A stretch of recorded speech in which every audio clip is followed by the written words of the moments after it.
Hey guys, this is Josh with Down to the Roots. It's going to be a quick video on how I process my eggshells to use in my worm bin. What I do is, as I use eggshells, I will throw them in this container that I keep on top of our refrigerator. And I keep this container uncovered. It's very important to not seal up your eggshells that you're storing, because the egg that's left in the shell will stay moist and bad bacteria could grow on it that you don't want to be messing with. And it will start smelling really bad. If you leave them uncovered, they'll dry out, no bacteria will be growing on them, and they won't smell bad.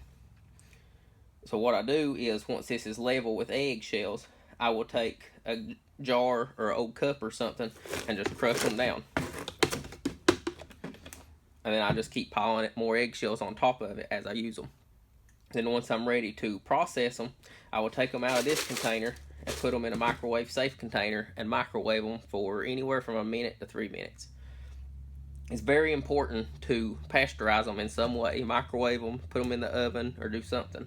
Because even though they're dry and there's no bacteria growing on them right now, there could still be bacteria spores on them.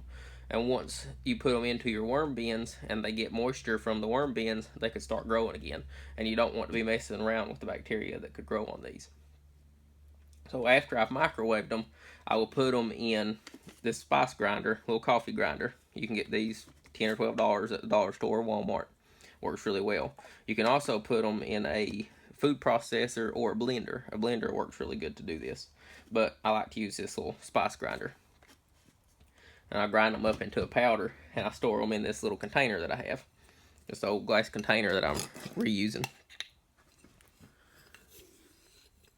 And it grinds them up into a real fine powder.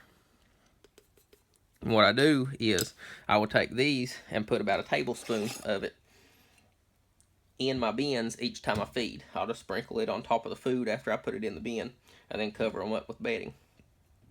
Or I will put this in my dry worm food mix that I make, that I have a video on. The eggshells does a couple of things. They, one, give the worms grit for their gizzard to help them process food. And they also give them calcium, which helps them for reproduction, and they need calcium for their overall growth. And the calcium in the eggshells also helps to buffer the pH of the bed, because the worms don't want the pH to be fluctuating up and down. So the calcium will help adjust the pH and keep it steady for them, so they have a better environment to grow in. So that's how I process my eggshells. If you have any questions, comments, or suggestions, just leave them in the comment box below. Thanks for watching. Bye.